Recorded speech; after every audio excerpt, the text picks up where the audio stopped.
guys. I just want you to know that I miss you all so much. I'm still down here in Florida, but we're actually leaving a little bit early. We're going to be heading back to Iowa tomorrow.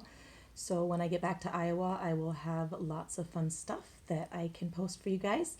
But in the meantime, I just wanted to go ahead and post a video of me reading one of my favorite stories.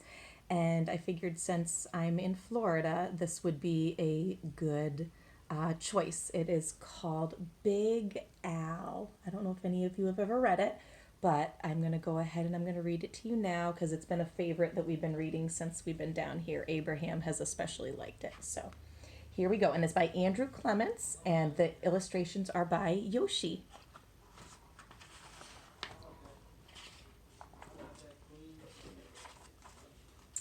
In the wide blue sea, there was a very friendly fish named Big Al. You could not find a nicer fish.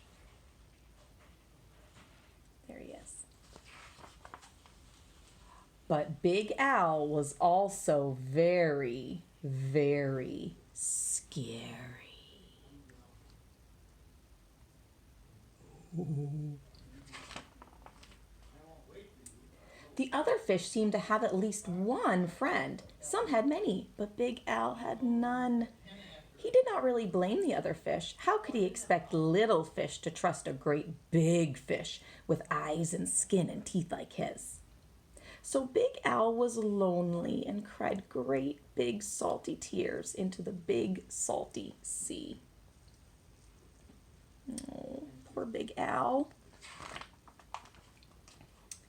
But Big Al really wanted friends, so he worked at it. First, he tried wrapping himself up with seaweed. He thought it was a great disguise, but no one else did. Who wants to stop and talk to a floating plant that has big, sharp teeth? Can you see him in there? Then he thought if he puffed himself up around, the other fish would laugh and see how clever and silly he could be. But all they saw was how big he could be, and they steered clear. Look at him.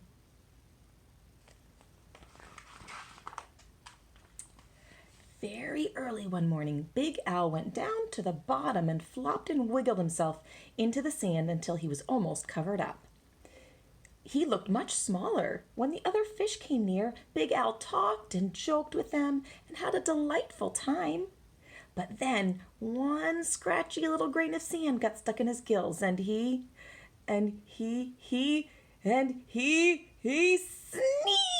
sneezed. When the clouds of sand cleared away, all the other fish were gone.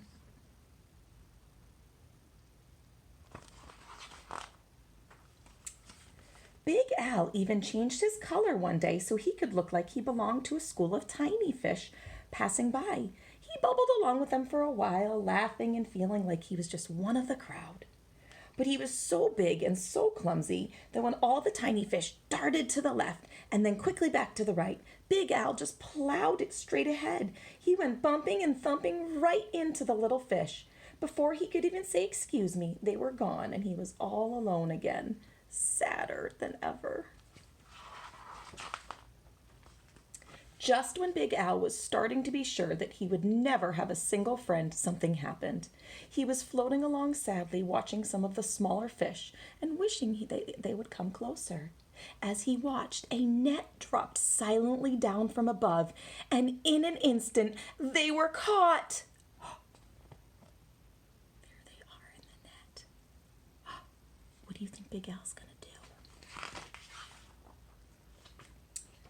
Big Al forgot all about being lonely, and he forgot all about being sad. His eyes bulged out bigger and rounder than ever, and with a mighty flip of his tail, he opened his mouth and charged straight at the net.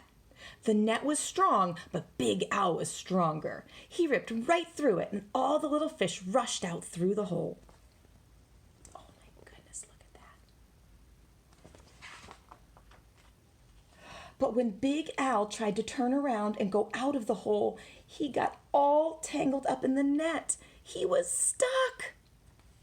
The net went higher and higher toward the bright surface of the sea, and the little fish watched Big Al as he disappeared above them. When the little fish were able to speak again, they talked about All they talked about was this huge, wonderful fish that had saved them. How great to be free, but what a shame that the big fellow had been captured. He is. Just then, there was a tremendous crashing splash above them, and the small fish darted away. Was it the net again? Not at all. It was Big Al. Those fishermen took one look at him and threw him right back into the ocean. Why do you think they threw him back?